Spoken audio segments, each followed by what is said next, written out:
Hey, welcome back. Kevin here. Have you guys ever gone through this feeling where sometimes you feel like you have created the best video ever, but once you launch it, it flops and you aren't happy with the views it gets? On the other hand, there's this video you know isn't going to do well because you just feel it won't be from the editing and the way the video is produced, but somehow it became the most watched video. So here's a question. How do you feel about that? Do you feel unfair or do you feel disappointed because the one you love isn't doing well? I went through this several times, and each time it happens to me, it makes me feel like I shouldn't be putting too much effort into creating any videos at all. In a way, it's a good thing, but at the same time, it also makes me feel like I'm being lazy. This is one of those videos where I feel like I've discovered something new that no other YouTuber has talked about it yet. Obviously, I was excited as hell when I created this video, so I spent a lot of time editing and making it as best as I could. But look what happens. The click-through rate is so bad and this video hardly got any views, which means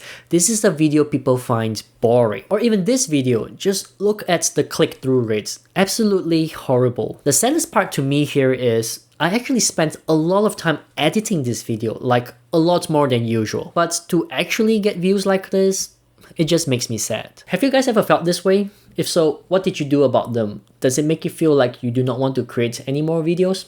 Let me know in the comments below. As for me, this is the reason why I don't really agree with advice coming from MrBeast or Film Booth, where they say that we have to create one very well edited video instead of producing multiple average videos. I mean, the result speaks for themselves, right? I'm sure both MrBeast and Film Booth are right in some way, given how many views they are getting for their channel.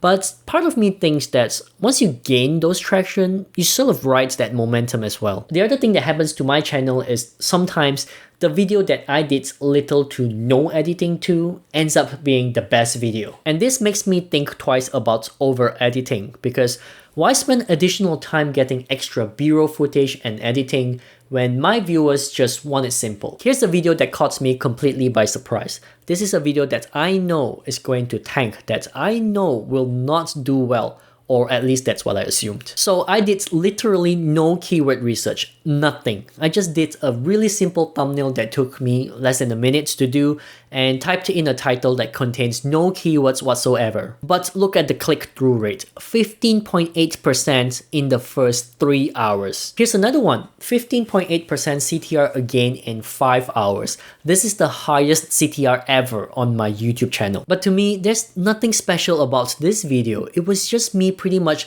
complaining and analyzing other channels. It is not as though I've discovered a groundbreaking feature or I know something that other people don't, unlike the two videos that did badly. Okay, so at this point, maybe you guys will start to understand why I am quite put off by needing to spend more time in creating one really good video than producing 5 average videos, because it just never works for me. That being said, I'm not saying you should just create simple videos and spam your channel with videos. I still do encourage you to take risk from time to time and try to spice up your video by trying new techniques. But for me, I've produced a lot of average videos so far, judging from the views they are getting.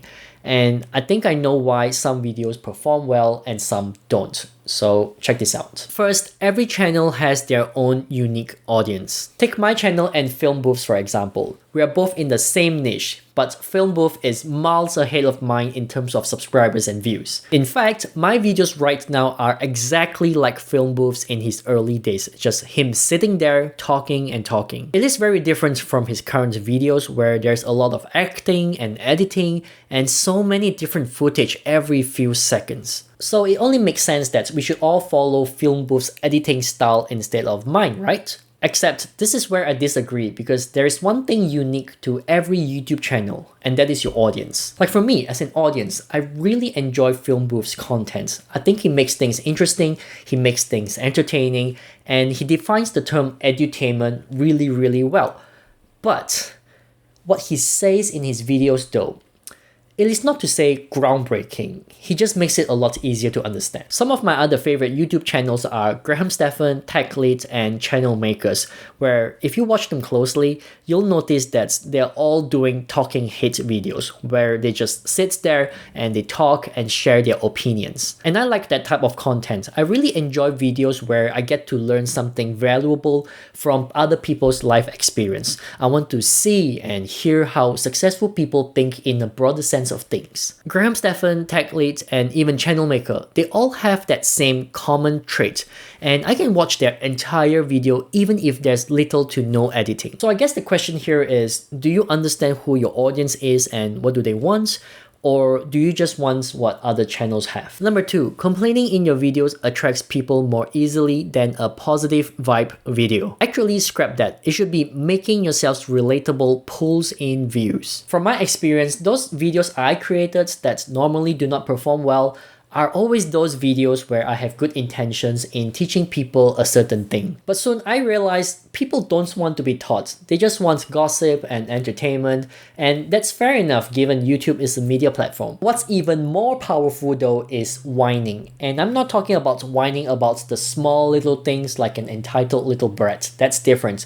What I'm referring to though is sharing a complaint. If you share a complaint correctly, it tends to make people think about themselves more than they are listening to you, hence making you more relatable. It will make them go, I know exactly how you feel. You know, that sort of moment. I think not many people possess this. I certainly don't at the very start of my YouTube journey, and this is something that takes quite a bit of practice. The other thing about being relatable that you need to be careful is try not to stand on the fence, as in be really firm on your own opinion. If you're siding neither side because you want to be the nice guy, you want to avoid conflict, then viewers do not have a strong reason to believe in what you have to say. I've known many nice people throughout my life, and they're always saying nice things, they want to avoid conflict, and they're always agreeing with both sides. If you do this on YouTube, then it is a lot harder for you to succeed because it makes you look like you have no opinion. People on YouTube wants to watch someone who can voice out what they have stuck in their mind and heart. So if you do not have a strong opinion, people will find it really hard to subscribe to you. Have a look around and you may start to notice that there are several YouTubers out there who actually do this really well. Take Gary Vee for example. He has two types of fans.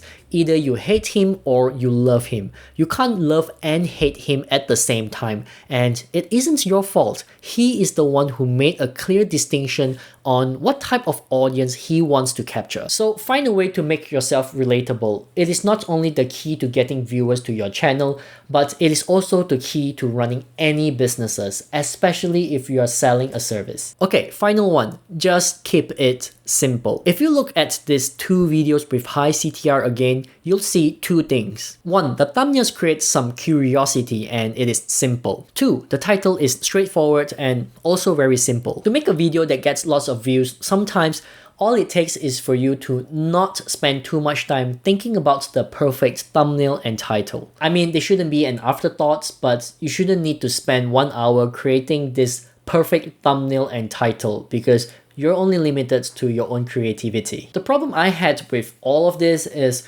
sometimes I just overthink things when the fact is the best thumbnail and title I am capable of creating is the very first one that pops in my head. Overthinking sometimes sucks big time. And it actually says it in this video here. Very high CTR, but the average view duration is extremely low just because I did no editing at all to this video, thinking that this isn't a video I would think is gonna get much view, which is why I expected it to flop. One more very important point is, of course, your video needs to be able to deliver as well, even with good CTR. And I have just the video for that, so make sure to check it out. Okay, that's it from me. Thumbs up, sub if you enjoyed this video. Thanks for watching and I'll see you soon.